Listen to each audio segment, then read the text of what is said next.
Ballot counting has begun in Mali after voters turned out in large numbers for a presidential election they hope will usher in peace and stability after a military coup plunged the country into chaos last year. Polling ended at 18 o'clock GMT on Sunday and, as night fell, the tallying of results began. Officials used electric lamps to check ballot papers for thumbprints, while witnesses sat at wooden school desks jotting down results using mobile phones for light. Preliminary results collated by journalists at polling stations gave an early lead to former Prime Minister Ibrahim Boubacar Keita, known universally as IBK, sparking celebrations among his supporters early on Monday. "IBK, the man we need," they chanted. One supporter shouted, "It is the people who have spoken." Another former Prime Minister, Modibo Sidibe, and former Finance Minister Soumaila Cisse were also expected to have won many votes. Provisional results are expected from the Interior Ministry on Tuesday. A second round is due to take place on August 11 if no candidate wins more than 50% of the vote. Threats of violence. Voting passed without incident, despite threats ahead of the polls by the Movement for Oneness and Jihad in West Africa, MUJAO, an armed group with links to Al-Qaeda. Mali's nearly 7 million registered voters had a choice of 27 candidates to lead the troubled nation from a crisis ignited by the mutiny which allowed armed groups to take control of most of the country's north, before they were dislodged by a French-led military intervention.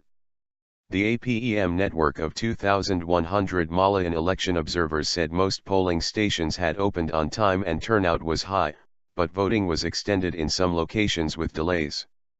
"Really, people have really mobilized because we had 500 voters on the list and I had 296 people who actually voted, and out of these 296, we had 129 women," Korat Jali Daira, the president of a polling station in Bamako, said. Peaceful polling. After casting his ballot in Bamako, acting President Dion Koundé Traoré, who was not running in the election, called on all candidates to respect the outcome. "I am very satisfied with the general conditions in terms of the organization of the elections," he said. Louis Michel, chief of the European Union Election Observation Mission, told reporters after voting ended, "Overall everything went well. There was the enthusiasm among voters." A spokesman for EU Foreign Policy Chief Catherine Ashton welcomed the peaceful conditions in which voting had taken place, while the French President François Hollande welcomed the smooth running of the vote. Voting in the restive north, which was supervised by UN peacekeepers, the Malian army and 3,200 French soldiers, also passed off peacefully.